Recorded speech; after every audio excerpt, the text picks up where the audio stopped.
transition agricole qui est incarnée aujourd'hui par le chef de l'État, qui est de produire de façon suffisante pour notre population.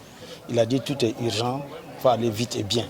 Et l'IA peut être une solution et on va travailler là-dessus. Deuxième sujet majeur, c'est sur les langues nationales. Aujourd'hui, pour réclamer, en tout cas instaurer notre indépendance, la question des langues, l'indépendance des langues est une question fondamentale. Nous allons partir aussi de la donnée sur la recherche pour plébisciter des solutions à la sortie de ce bootcamp. Le troisième aujourd'hui, c'est les questions des finances. Voilà. Il y a des acteurs aujourd'hui qui ont besoin de travail, qui ne savent pas quelle démarche. Il suffit d'aller dans une banque, vous voyez un peu l'inquiétude des uns et des autres.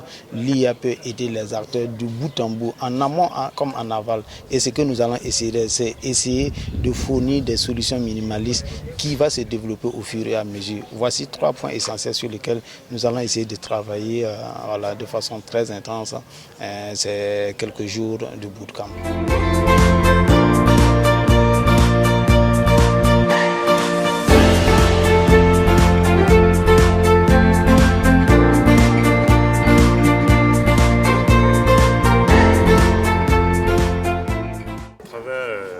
Aujourd'hui, c'est TSL Faso qui accompagne ce bootcamp, qui est une initiative louable, qui est un bootcamp qui vise justement en fait à permettre l'essor de l'intelligence artificielle, à vulgariser l'intelligence artificielle ici et à créer un cadre justement où notre jeunesse, qui est pleine de talents justement, peut découvrir cette technologie et s'y exercer, apprendre aux côtés d'experts dans le domaine.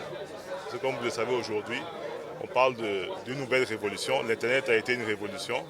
Aujourd'hui, on parle à travers l'intelligence artificielle d'une nouvelle révolution ou de Web 3.0. Donc c'est une révolution aussi. L'Afrique ne doit pas être en marge de cette révolution, elle doit prendre part à cette révolution. Et pour le faire, en fait, il faut forcément mettre en place les outils pour pouvoir former notre jeunesse et former les gens en fait, à s'approprier cette technologie et à pouvoir la développer. Et la développer en fait, pour répondre à des besoins locaux. Donc il y a des initiatives qui ont été évoquées comme l'utilisation de l'intelligence artificielle comme un outil d'accélérateur pour nos langues nationales.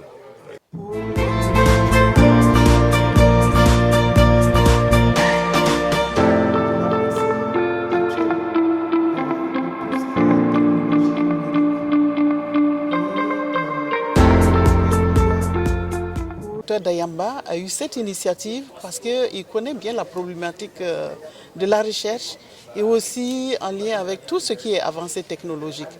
Aujourd'hui, nous ne pouvons pas nous mettre en marge de cette avancée technologique, surtout avec le numérique aujourd'hui, où il y a tellement d'avancées fulgurantes que nous, de la recherche, si on se met de côté, ça veut dire que nous nous mettons de côté tout ce que nous pouvons faire au niveau à la fois national et international. Donc ce bootcamp qui va réunir des jeunes pépites, des jeunes très très dynamiques et très compétents, nous permettra d'avoir des solutions. Et si je prends par exemple le cas des langues nationales qui seront aussi exploitées, nous avons des langues décrites, documentées, mais nous avons aussi des langues qui ne sont pas décrites et nous avons besoin d'aller vers l'intelligence artificielle pour mettre des données à ce niveau afin que nos langues nationales, qui sont aussi porteurs de nos cultures, ces langues qui portent nos cultures, puissent être valorisées, puissent être connues.